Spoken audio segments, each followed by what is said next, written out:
Welcome to Nerds at Church, a podcast about nerdery and the Bible. I'm Pastor Emily, and I use pronouns like they, them, theirs. And I'm Pastor Kay, and my pronouns are she, her. In this episode, we'll discuss the 15th Sunday after Pentecost, also known as Lectionary 23 or Proper 18, which this year falls on September 5th. We do have one content note for you this episode. We do talk about ableism in the first reading. Check out the episode description for links to the Bible passages and other references we make in this episode. Unfortunately, Monica from Sweet Tooth Farms was not able to join us this week, so we'll be rescheduling so that she can join us for another episode instead, hopefully soon. In the meantime, we've found another focus for our deep dive today: insults, cussing, and the Bible. Don't worry, Apple, we will still abide by your guidelines for a family-friendly podcast. So, in today's gospel reading, Jesus calls the Syrophoenician woman a dog. And let's be clear, he was not comparing her to an adorable, fluffy puppy. This was an insult. Even if the language he was speaking did not have a gendered insult that also sometimes means female dog, like the English language does, this was probably that level of insult that he was going for. And we'll definitely talk about this some later in our gospel passage, but I just want to be perfectly clear. Jesus is insulting the woman, and any interpretation that makes that okay is way too mired in misogyny to be reliable, particularly for this passage, but also calls into question the general interpretation of that person for the whole scripture. And possibly their interpretation of, the world in general. Life, the universe, and everything. So, we figured that we should talk about some of the language in the Bible that gets, you might say, softened, turned into euphemisms, or just plain changed for English translations. Although the interesting thing is that some of that language does not get changed when it's translated into other languages, but that's a whole separate podcast episode. Because it turns out that no one wants to be the translator who made Jesus swear. I can imagine the letters you would get, so I find it difficult to blame those people, and yet it's still frustrating. Yep. And if you are ever talking to an English major about this kind of thing, the word that you're going to want to use when you talk to them is bowdlerize. To bowdlerize something, a passage of scripture, or perhaps Shakespeare's plays, or any number of other literature options, is to take the very strong language in that passage and change it into euphemisms, or softer versions, or gentler versions that are not quite so offensive. And this was named after a guy whose last name was Bowdler, who eventually became infamous for doing this to Shakespeare's plays. There were a couple of generations that went by of people who were educated on his versions of Shakespeare's plays that skipped all of the puns and jokes and comments and wordplay that was not, let's say, so family-friendly as Apple would know it. And in fact, there's a lot of that kind of language in Shakespeare, but he decided that he wanted people to skip that, and therefore a whole bunch of people grew up reading fake Shakespeare. Nice. Yeah. Well, not nice. Well, actually nice, in the sense that I think being nice is a sin. Yes, that's exactly nice. the difference between being polite Shakespeare and being accurate. Nice. Yeah. Yeah. Just like people have made the Bible nice. So one of the most common bowdlerizations in the Bible actually is a euphemism. So not so much a curse word, but a euphemism. So when the word feet comes up, especially in the Hebrew Bible, they're not really talking about feet. So if we look particularly at Ruth, the book of Ruth in chapter 3, and I'll just read the couple of verses and then we'll talk about it. But Naomi is telling Ruth how to win over Boaz. And so she says to her to wash herself and put on her best clothes, get all dressed up, all of that stuff. And then once he has finished eating and drinking, she says, when he lies down, observe the place where he lies, then go and uncover his feet and lie down, and he will tell you what to do. And so Ruth does that. And once Boaz has eaten and drunk and all of that, and he went to lie down at the end of the heap of grain, she came quietly and uncovered his feet and lay down. And then at midnight he realized that she was there. And so that led to a variety of other things, which in turn ended up with them getting married and her having his kid and giving it to Naomi. And all of this, right? So feet is actually a term for genitals. A lot of times it's a term for penis and testicles, but it's kind of just a broader term for genitals, which in Hebrew at that time, everybody would know, oh, that's what we're talking about. Whereas today, we don't think of feet and genitals as the same thing. I personally don't like feet and I think they're gross and disgusting, so I really, really don't think of them as the same thing. But that's one of the examples of euphemisms that the passage itself doesn't make sense of why Ruth uncovering Boaz's actual feet would do anything. But if you think about it as a sexual encounter, it changes a lot of the meaning of the passage. So, an insult that is pretty famous and well known in the Bible is when Jesus calls some people whited sepulchres, or as it is more commonly translated in more modern times, that is not the King James Version, also known as the whitewashed tombs. So a sepulcher is another word for a place where you would put the remains of the dead after they had been decomposing for a while. Digging individual graves for people was not the practice for thousands of years because that's a lot of extra backbreaking work. And so instead you would put the body in a tomb for a while where they would decompose, and then after that stage was finished, the bones would be gathered and placed in a sepulcher, which was very often decorated with statues and usually whitewashed. And so on the outside, the sepulcher would look very pleasant and was nicely painted and so forth. But on the inside, it would be full of the bones of dead people. And so when you call someone a whited sepulcher, you're basically saying that on the outside they might look nice, but on the inside they are actually full of death. And the yuckiness that goes with death. Yuckiness is a technical term. So that's what Jesus is saying. However, that is not always what I thought whited sepulcher meant, because my understanding of this phrase when I was younger, which some adult in my life made an offhand comment about, and I no longer remember who it was, but I still love this interpretation, even though I know perfectly well that it's wrong, is that a sepulcher, it involves statuary. And if you see a statue these days that is covered in white stuff, usually it's because birds have pooped on it. And so for several years, I was under the impression that Jesus was basically calling these people statues covered in bird poop. And I really like that. Like, I know it's wrong. I don't entirely care. That works for me. So anyway, I just wanted to share that with you all. Well done. Well done, Kay's brain. Another term comes actually from John the Baptist. In Matthew chapter 3, John is talking to some religious leaders who are being pretty hypocritical in trying to show off by coming to him for repentance. And so he says to them, "You brood of vipers, who warned you to flee from the wrath to come?" Brood of vipers doesn't sound too bad to us today, perhaps, but actually was at that time quite the insult. And it kind of just meant folks who were filled with malice, folks who were poisonous snakes, basically. Poisonous snakes, like vipers. Yeah, sure. And I suppose that's actually using some biblical imagery, too, because the snake in the Garden of Eden was maybe part of where that came from. That's what I was kind of thinking, but also in Jeremiah. One of the things I looked up was in Jeremiah, chapter 46. God is talking to Jeremiah about the coming of King Nebuchadnezzar of Babylon to attack the land of Egypt, and says, so I'll start a little bit earlier, but it says, "A beautiful heifer is Egypt. A gadfly from the north lights upon her. Even her mercenaries in her midst are like fatted calves. They too have turned and fled together. They did not stand.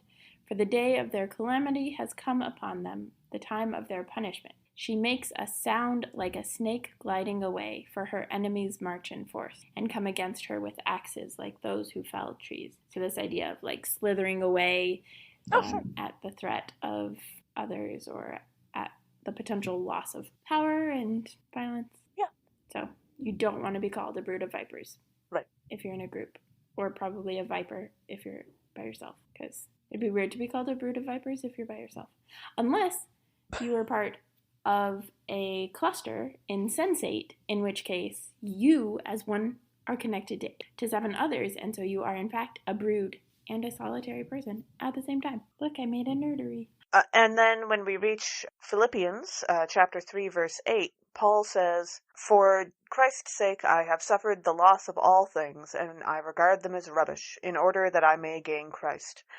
Which, like, that whole thing is part of an ongoing speech that Paul does, and I don't think I need to go into exactly what he means by that. The thing I'm going to land on here is that the word rubbish, as it is translated in the NRSV, is wildly inaccurate. This is the only time that this particular ancient Greek word shows up in the New Testament, but in other works from that time, it does not mean rubbish. It doesn't mean trash. It means human excrement. So this is probably not a G-rated word that Paul is using. But, of course, we can't translate it that way because that would be rude. And we must be nice, white Christians. Yes. Reminder, whenever I say nice, I think being nice is a sin. In the realm of rubbish, which is not rubbish, the Hebrew kind of version of that happens in Malachi chapter 2, where it says, "I will rebuke your offspring and spread dung on your faces, the dung of your offerings, and I will put you out of my presence." So your offerings are likely some sort of animal. So it could be a bird, a cow, a goat. And dung is a very polite way of saying poop or other words. So we know the other words of those that also mean poop. So that's kind of the approach that God is taking in Malachi towards humans is, I will spread, quote unquote, dung on your face. Yeah. Also, of course, we do get some guidance from God on this kind of language. And one of those places is from Ephesians chapter 5, verse 4, in which the author says, "Entirely out of place is obscene, silly, and vulgar talk, but instead let there be thanksgiving." So, again, this is a case of not everything translates perfectly into the English language. Mm-hmm. The words obscene and vulgar here are, of course, translated from Greek words, which seem to specifically mean making crude or obscene jokes about other people or possibly at them, probably jokes about people you know.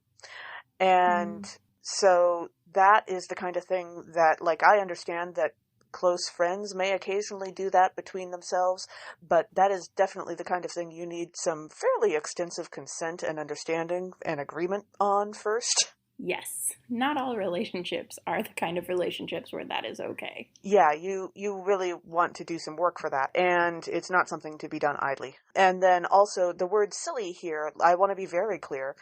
Puns are not against God's will. Like, let's just be really clear about that. Puns are totally fine.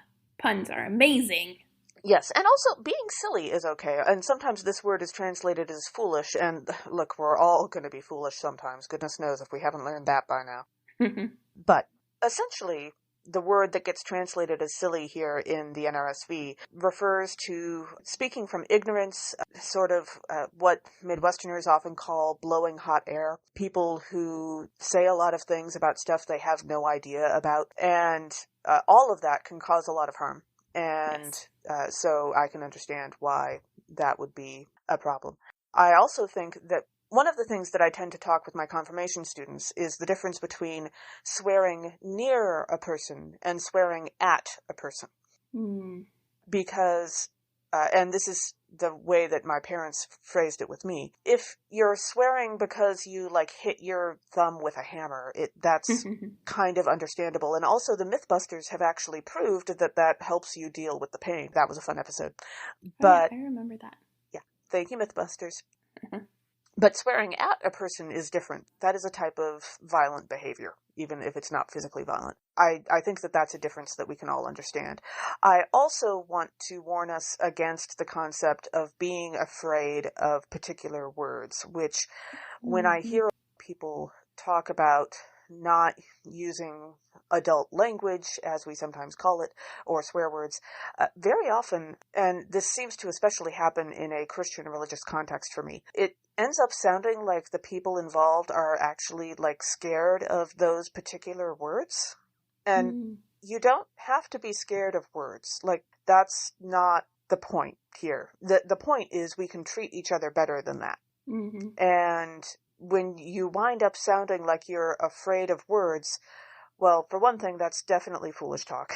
And for another, it definitely reminds me of, from the Harry Potter series, when the whole magical community in Britain was afraid to say Voldemort's name, even though they actually had fairly good reason to at the time, because he could track that somehow. Calling him you-know-who, or the Dark Lord, or various other options, and avoiding his name increased the fear of him himself.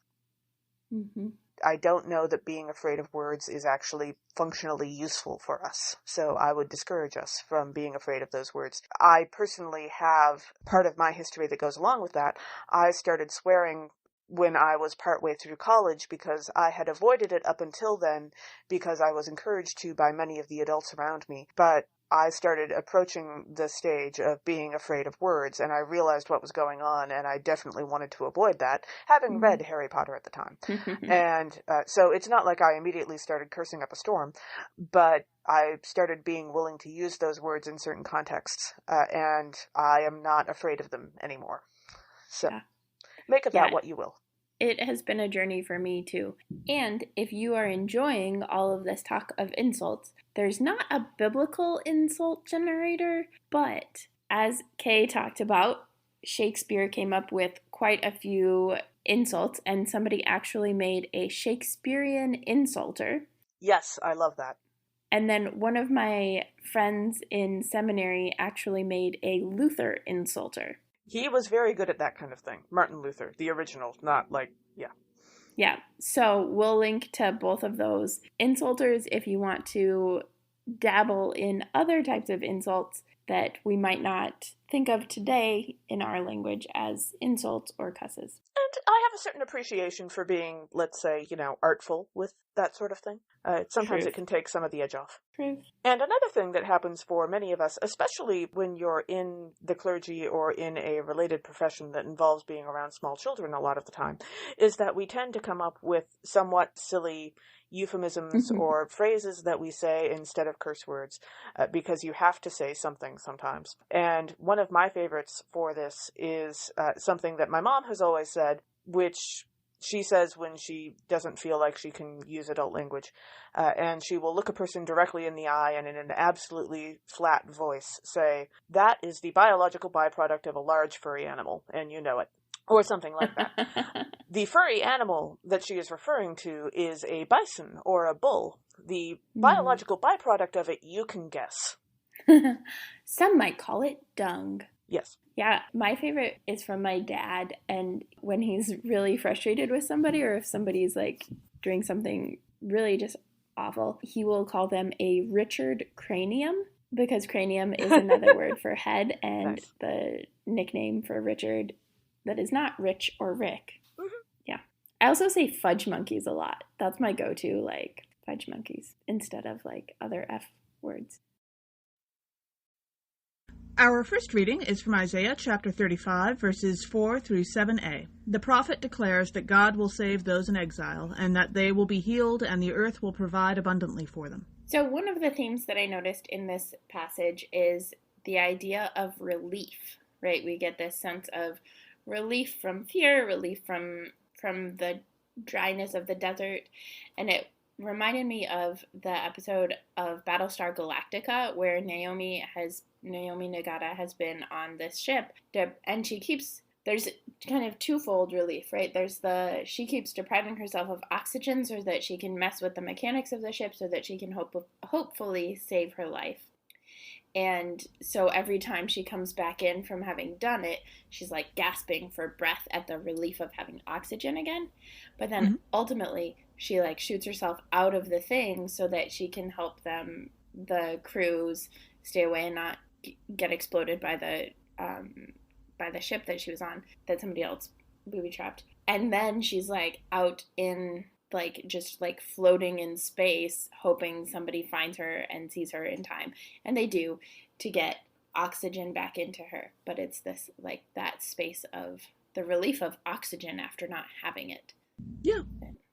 Yeah. Yeah, it sounds very similar. And then in verse 4, we read, "Say to those who are of a fearful heart, be strong, do not fear. Here is your God. They will come with vengeance, with terrible recompense. They will come and save you." And it reminded me of Theoden's speech at Gondor in Return of the King, where he's like, this is fear not, we're going, it's gonna be awful, let's go. But it still manages to stir everybody up and be like, yeah! Yeah, I do especially appreciate Theoden once, he retains who he is and starts actually doing stuff again. That's great. That actually would have been a great one to also talk about in our gospel.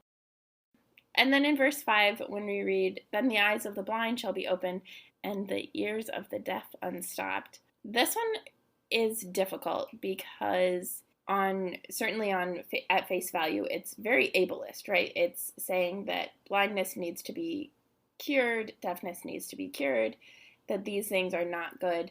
And it goes on from there for other disabilities. And it reminded me actually of the Graceling series, because Kristen Cashore, who's the author of the Graceling series, creates this character named Poe who can sense people's thoughts towards him, and he can kind of sense the environment around him, not in a visual sense. And then towards the middle to end of Graceling, he gets in an accident and goes blind. And then his grace magically expands so that he can actually has a good lay of the land for the whole world. And this is a problematic trope that frequently happens, that able-bodied people frequently do in writing, where it's, oh, there's this disability, look, this character is disabled, but we're gonna magically have something happen to negate the disability. And what I really like about this in particular is that Kristen Cashore received the feedback that what she had done was an ableist trope.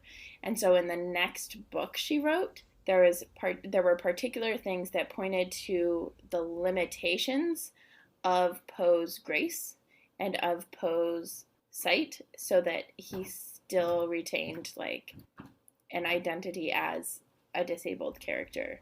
And that his disability wasn't actually negated, but was part of the fuller story, which I really like. So, all that to say, this puts the onus on individual people, right? When it's the eyes of the blind shall be opened versus the community shall create ways of moving that don't require sight. Yeah. And so that's, Yeah, the shorthand version of how to explain it to people who just don't understand what the problem is here is that you don't tell disabled people how to feel about their disability. Mm-hmm. They're going to feel differently. Some blind people would be delighted to be able to see. Some deaf people would be delighted to be able to hear. And there are also people who absolutely would not. Yep. And are comfortable enough with and have come to understand themselves in such a way that that's part of who they are. And you don't get to tell anyone who they are, as we know very well on this podcast. So indeed. And along those lines, we get to the next verse. I actually have two thoughts on verse 6, but that's because it's kind of a long verse and there's several things going on. So the first half of verse 6 is, "Then the lame shall leap like a deer, and the tongue of the speechless sing for joy." Okay, so I'm going to be entirely honest. My first thought when I read this verse was I had a mental image of Patrick Stewart in the wheelchair as Professor Xavier from the original X-Men movies. And, well, not original, but, from the X-Men movies from when we were younger. And if someone was going to jump out of a wheelchair and leap like a deer, Patrick Stewart could absolutely pull it off. You can just see him doing it, right? Mm-hmm. But that was not the useful thought that I had, so I put that aside. But I did want to share the mental image with you because yes, he could have so much fun with that. Yeah. And after that, I thought of, you remember the time just after Stephen Hawking died, not too long ago, and suddenly there were a bunch of memes going around on the internet of him either in heaven or occasionally in space or in some indeterminate area, and it was shown as him stepping away from his wheelchair, or simply his wheelchair was empty or possibly overturned, and they were trying to make memorials to him, basically. And these memes were a problem for two reasons. One, he was a convicted atheist who did not believe in life after death. You don't try to turn someone into your religion when they're not of your religion. That's rude. Also, Christianity doing that has a really ugly history of, like, murdering people, so let's not do that either. Yep. And secondly, again, you don't tell a person who uses a wheelchair how to feel about their wheelchair. You don't tell a person with a disability how to feel about their disability. I don't, off the top of my head, know if anyone asked Stephen Hawking, if there was an afterlife, which you don't believe in, would you like to still use your wheelchair in that? But from what I've experienced speaking to wheelchair users, among those who do believe in life after death, there are a variety of different understandings about what the afterlife would mean for them among wheelchair users. Some imagine everyone in wheelchairs, because, wouldn't everyone want to be able to pop a wheelie for no particular reason? Right? Some imagine still being in their wheelchair, but maybe not everyone else is using them, or maybe, people take turns, I don't know. And some, yes, do hope to walk, if we still have physical bodies in their understanding of the afterlife. So basically, those memes led to a very messy conversation on the internet. And the parts of the internet I was on, most of it ended fairly constructively. But I also very carefully choose the parts of the internet I'm on, so I imagine it probably went rather worse elsewhere. Yeah, well, and I think, so there's a great article that friend of the podcast, River Needham, shared with me that we'll share in our episode description that talks about wheelchairs as freedom. Yes. I think the language of wheelchair bound is definitely ableist and comes from able-bodied people. Wheelchair users, it's a different thing. And I think in that space of what would an imaginary heaven look like for people who are disabled, particularly wheelchair users, I think I would guess that no matter which of those scenarios, there would be accessible ways to get wherever they needed to go, right? So whether everybody was in a wheelchair, nobody was in a wheelchair, some people were in a wheelchair, whatever the case may be, the spaces would be actually accessible, unlike most places today. And then in verse 6b, also known as the second half of verse 6, we read, "For waters shall break forth in the wilderness, and streams in the desert. The burning sand shall become a pool, and the thirsty ground springs of water. The haunts of jackals shall become a swamp, and the grass shall become reeds and rushes." So, presumably, I'm guessing, this water arrives more gently than the giant wall of water hitting the East Coast in the movie Deep Impact after the asteroid hit. I'm thinking that would probably not be helpful. And once I had that thought, it occurred to me that, there are a lot of images like this in the Bible of dry places becoming properly hydrated. I don't know how to, irrigated, I guess. Mm-hmm. I don't know how to put that. But being able to, support life as we know it for people who don't live in the desert. And I was wondering at some point maybe we should do a deep dive on the concept of how gradually would that have to happen in order to not cause mass destruction. I'm sure we could find a sciencey kind of person for that. It could be fun.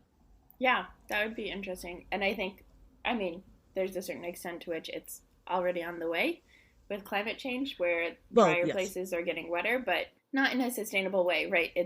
Everything's more extreme, so it's more flooding instead of just a natural more water situation. Nashville gets 17 inches of rain while Minnesota is in a drought, etc. Exactly.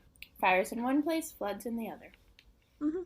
Yep. Our second reading for today is James chapter 2, verses 1 through 10, and you may or may not hear verses 11 through 13, and then also verses 14 through 17.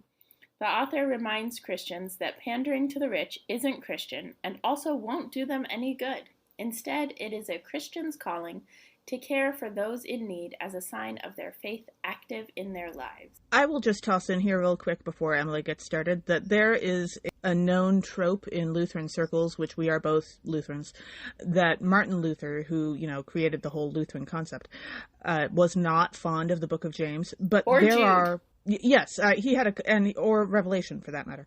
Oh, I didn't know about Revelation. Well, you have to do so much education in order to understand any of the imagery. It's true. It's awfully hard to explain to people, I think was his point. But there are moments in James that I appreciate, and the fact that he actually goes to the trouble to point out that not only is pandering to the rich a non-Christian concept, but also it's not going to help the rich. Like, you're not doing them any favors. That practicality is something I really appreciate. Yeah, that is a good point. I don't think I had ever thought about that particular piece. But yeah. The theme that I noticed in this passage was the call against distinctions, right? James is specifically talking about economic distinctions of rich and those who dress like it and poor and those who dress like it. But whenever I think about like young adult dystopias and stuff, it always seems like they have such clear distinctions at the beginning of the book or the movie that inevitably separate and oppress people. That's The Hunger Games does that. Divergent does that in the separating people.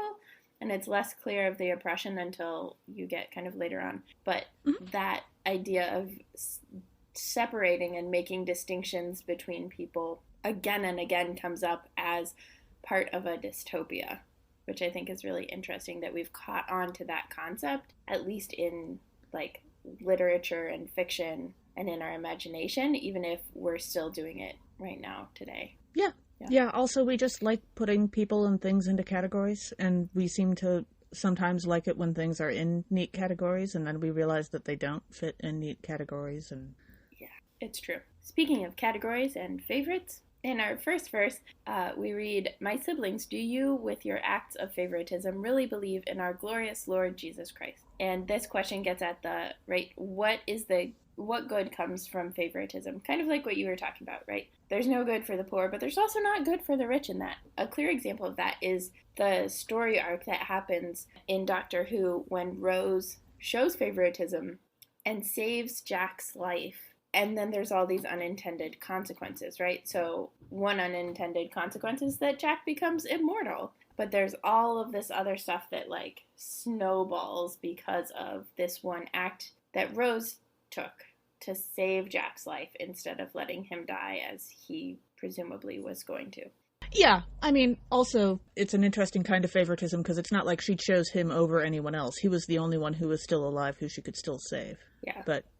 But if she wasn't showing favoritism, yeah, she absolutely would have let him die along with everyone else. Of course, also, she wasn't entirely herself.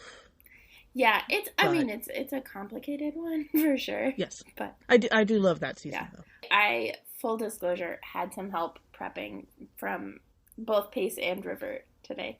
So sure. I definitely spent a little time on TV trips. So we are both returning to our favorite sources. Absolutely. Indeed. In verse 4, we read, "Have you not made distinctions among yourselves and become judges with the evil thoughts?" So there's been a lot more noticing of this in recent years, or maybe it's that I've been noticing more, which is pretty meta of me, I guess. Especially during the pandemic and with the political movement going on since George Floyd was killed, with noticing when people assume that, for example, being suspected of a crime is the same as being convicted of a crime, or that being convicted of any crime is the same as being guilty of a very serious crime, etc. Like in the conversations I've been having with people, it seems that we're finally starting to notice that maybe those things aren't actually the same. Maybe saying that this person, allegedly committed this small misdemeanor and therefore they deserve this horrible thing to happen to them is actually not okay. Thank God. Weird. And I think I've seen more general outrage about this idea of people in jails or prisons, for example, not receiving proper medical care or proper protection from COVID than we would have seen if the pandemic had hit 5 years ago. Yeah. That's interesting because I think in some ways, yes, and in some ways it is precisely because of the organizing that has taken place during the pandemic that we're noticing it more. Yes. That it has more visibility and a larger voice. Yeah, and how would the organizing have been different if there wasn't a pandemic at the time? That kind of thing. All of this is also like is this just right now? Are people going to forget this? Right. Or because that's happened before. Yeah, or can we keep moving with this change and this growth and this improvement? Yeah. But we definitely allow ourselves to have evil thoughts and become judges now and then. So True. I guess some things haven't changed since biblical times. And then also in verse 6, we hear, but you have dishonored the poor. Is it not the rich who oppress you? Is it not they who drag you into court? So again, if you want a TV show about confronting the oppressive rich, Leverage is a TV show for you. And I keep harping on this because they did just come out with their new second series, first season, and it is wonderful. They even have a couple of court-related episodes, courtroom set episodes, you might say. One that involves an inheritance case, and one of their number impersonating a really terrible lawyer. Like not impersonating, but acting as though he is a really incredibly terrible lawyer in order to annoy someone else. And another involving a liability suit against a corporation, which involves a different main character pretending to be a really excellent lawyer, which involved actually learning how to be a lawyer basically overnight, which is the kind of thing he does on a weekly basis. But I find this approach really refreshing personally, because I have spent a lot of time going through various church curriculums for all ages, to be honest with you, covering the concepts of honesty and stealing, and somehow the examples in these curriculums of those who might be dishonest are always the ones with less power in any given situation. It's always don't be the employee who steals from your employer. It's always don't be the person in need who steals instead of receiving charity. It's never don't be the employer who steals from your employees, that kind of thing. Who withholds wages, who embezzles. Yeah. Or doesn't allow them to take breaks, etc. And that gets really old very quickly. For sure. Yeah, that is a particularly beautiful place to be in with this passage and this verse that points to a reality that is true today. But I mean, there are certain circles, I think, that talk about it, but so infrequently point to who's actually exploiting who, right? To have workers at Walmart and Amazon who are taught how to apply for food stamps and Medicaid instead of just being by their paid employer more, instead of Walmart makes plenty of money. Yep. And doesn't pay taxes. But exactly. That's a whole separate thing. Also, I think it was about a month ago now, I gave a sermon in which I mentioned in passing that actually not all rich people have, earned their money by the sweat of their own brow. A lot of them inherited it.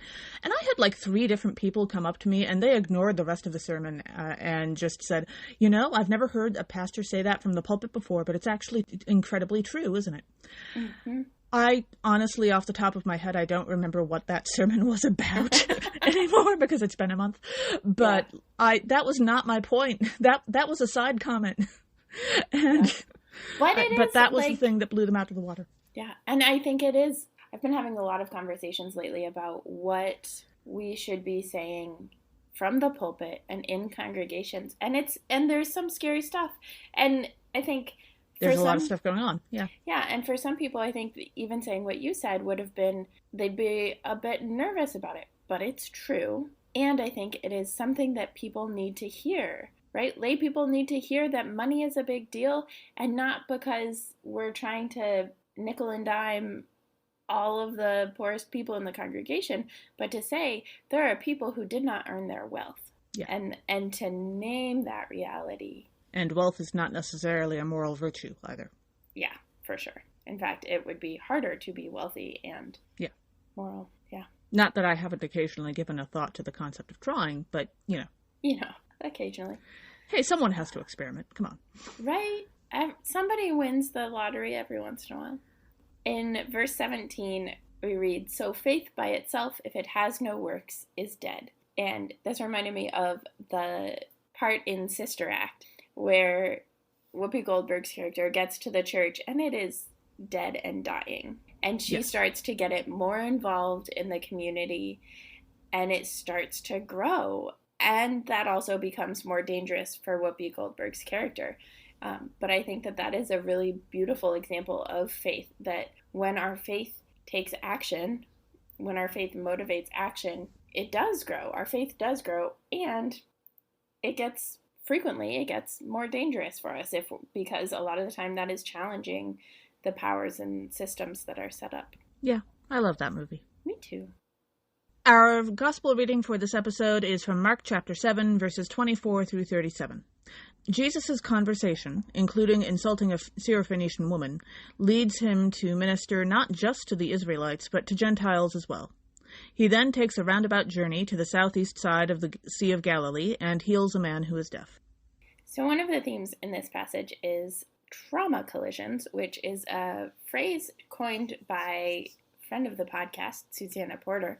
And the way trauma collisions happen are when people who have different identities of oppression kind of run into each other. Their traumas or their oppressed identities run into each other. And so here we have Jesus, who is a poor brown man, and this Syrophoenician woman who has some, it's kind of presumed that there's a good chance she has some amount of money, but she's also a woman in that society. And so they come at each other, and Jesus is exhausted and she's desperate. And so they have this collision of her wanting something from him and his exhaustion at being asked again and again. And it ends up with a lot of stuff, including Jesus calling her a dog. And we use dog because I don't like using the other word on this podcast, and Kay might then turn me into R2D2. But it was a slur, right? That it was a derogatory thing. So whatever you might hear about this story, the reality is that there is a trauma collision here, that Jesus does call her a dog, and that is a slur.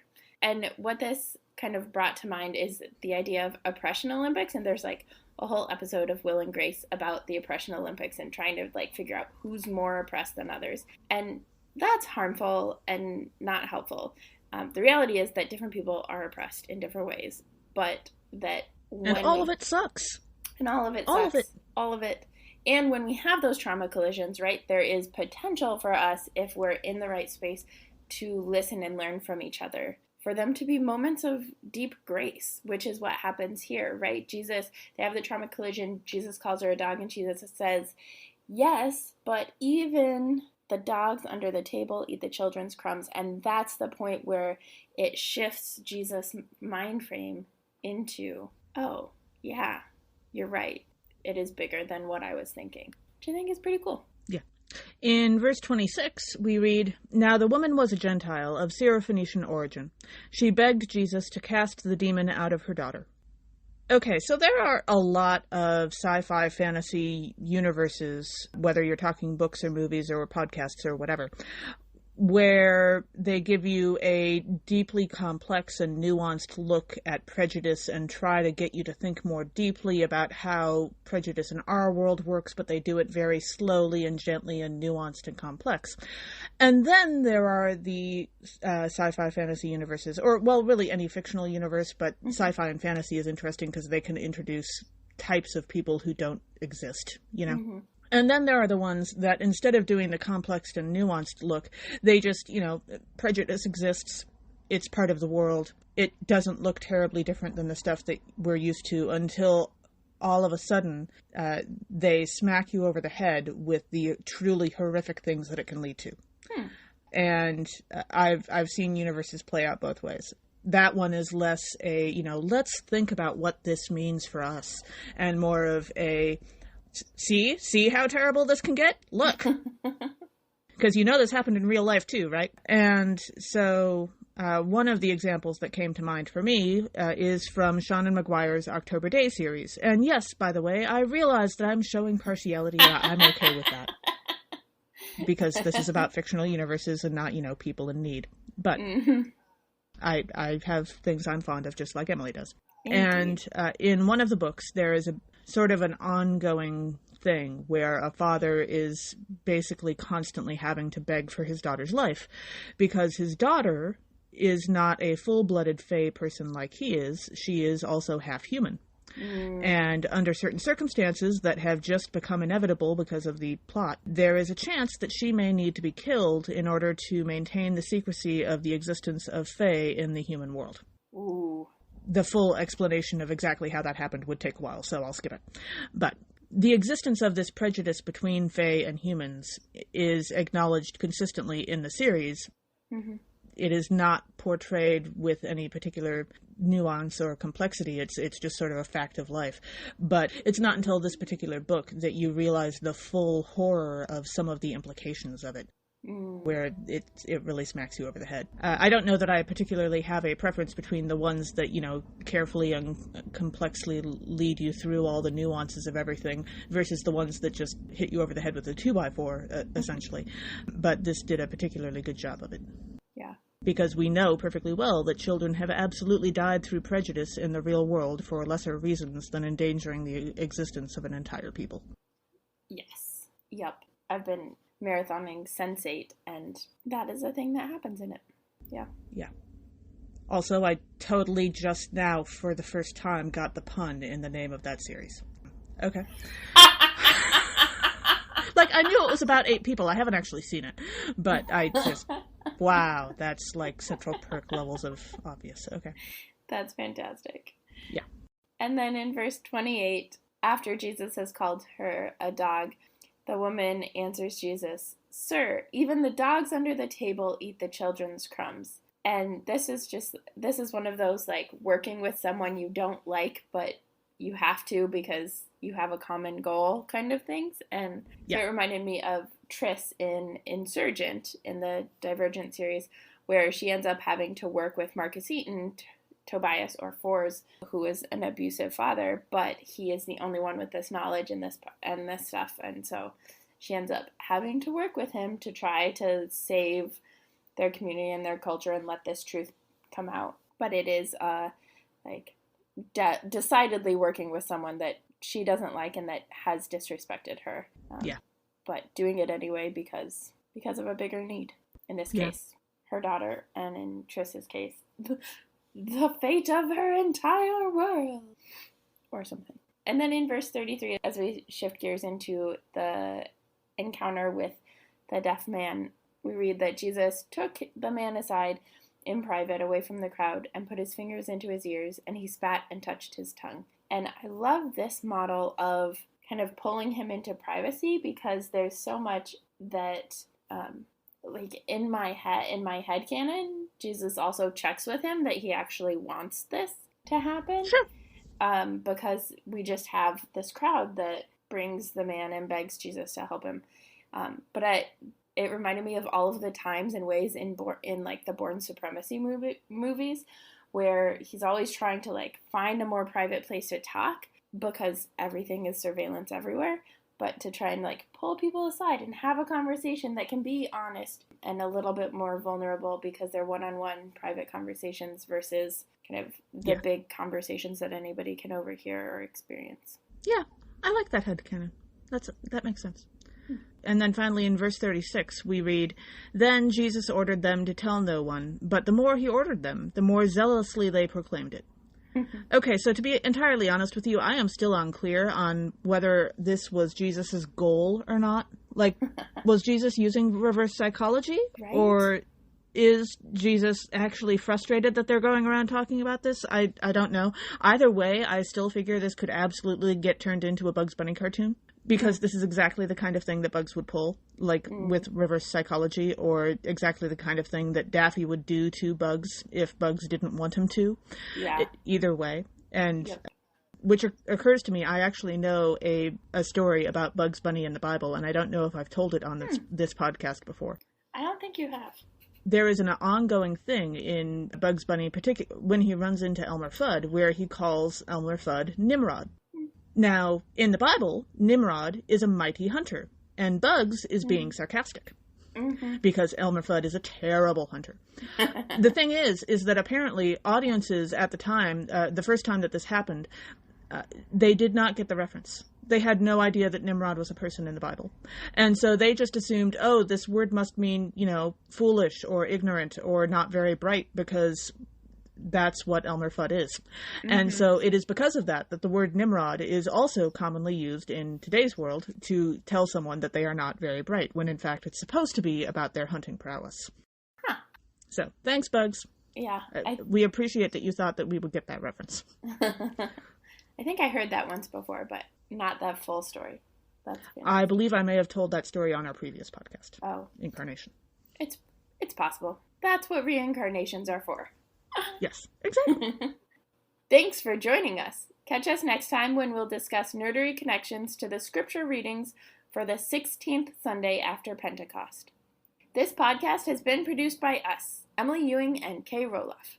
For more fun, check us out on Twitter and Facebook at NERDSATCHURCH, Nerds at Church, or contact us at nerdsatchurch@gmail.com.